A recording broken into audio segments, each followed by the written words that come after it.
এখানে আমাদের 21 জন চিত্রশিল্পী একত্রে এই প্রদর্শনীটি সংগঠিত হচ্ছে। এটি আমি এবং সাগর ব্যানার্জি মিলে শোটি অর্গানাইজ করেছি। আপনারা একটু আপনার ছবিগুলো দেখাও। তো এই ছবিগুলো আমাদের ডিসপ্লেতে আছে। বিভিন্ন শিল্পীরা কাজ করেছেন, তারা তাদের বেস্ট প্রোভাইড করার চেষ্টা করেছে। এখানে অ্যাক্রিলিক, ওয়াটার কালার, বিভিন্ন মিডিয়ামে কাজ আছে, অয়েল প্যাস্টেল আছে, ফটোগ্রাফি আছে। তো আপনারা দেখতেই পাচ্ছেন কতটা উন্নত মানের একটি চিত্র প্রদর্শনী এখানে হচ্ছে এবং এদিকে সরার উপরে অসাধারণ কিছু কাজ ডিসপ্লেতে আছে। তো আপনারা দেখুন, যারা ভারতবর্ষের বিভিন্ন প্রান্তে থাকেন তারা যদি মনে করেন তাদের আর্টওয়ার্ক এইভাবে কলকাতায় ডিসপ্লে হোক, বা শিল্পীরা যদি চান যে নিজেদের ছবি কোনো বড় এক্সিবিশনে প্রদর্শিত করবেন, তাহলে অবশ্যই আমার সাথে আমি উত্তীয় সেন এবং সাগর ব্যানার্জির সাথে অবশ্যই যোগাযোগ স্থাপন করুন। কারণ আমরা ক্রাফটিমেক আর্ট অর্গানাইজেশনটা চালিয়ে থাকি এবং এছাড়া আমাদের একটি আর্ট স্কুল আছে। আমাদের আরেকটি রুম আছে, যেখানে আরেকটি রুমেও আমাদের এক্সিবিট হচ্ছে।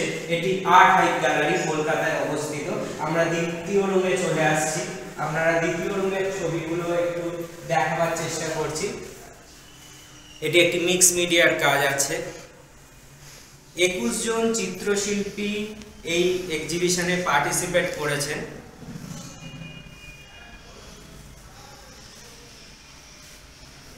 তো আপনারা দেখতে পাচ্ছেন কত সুন্দর সুন্দর ছবি এখানে প্রদর্শিত হচ্ছে।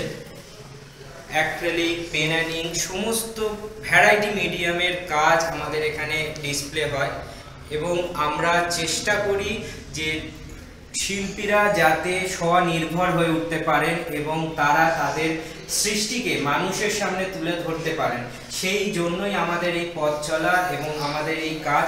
ক্রাফটিমেক দীর্ঘদিন ধরে এই কাজের সাথে যুক্ত। ক্রাফটিমেকের একটি ইউটিউব চ্যানেলও আছে। সমগ্র ভারতবর্ষ জুড়ে আমরা কাজ করে থাকি। শিল্পীরা যদি মনে করেন ভারতবর্ষের যে কোনো প্রান্তে থাকুন না কেন, কেবলমাত্র আমাদের ডেসক্রিপশন বক্সটা দেখে নেবেন, সেখানে আমাদের নাম্বার প্রোভাইড করে দেওয়া আছে। কোনো হেজিটেট করবে না, জাস্ট একটা ফোন কল করে নেবেন এবং আমাদের সাথে যুক্ত হয়ে যাবেন।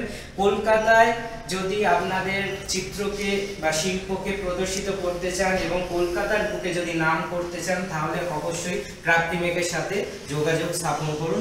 এবং শিশু থেকে বৃদ্ধ সবারই জন্য আঁকা শেখার ব্যবস্থা আছে এই ক্রাফটিমেক অর্গানাইজেশনে। তো সবাই ভালো থাকবেন। আবার নতুন ভিডিওতে আপনাদের সাথে দেখা হয়ে যাবে। আমাকে সময় দিয়ে দেখা ও শোনার জন্য অনেক ধন্যবাদ।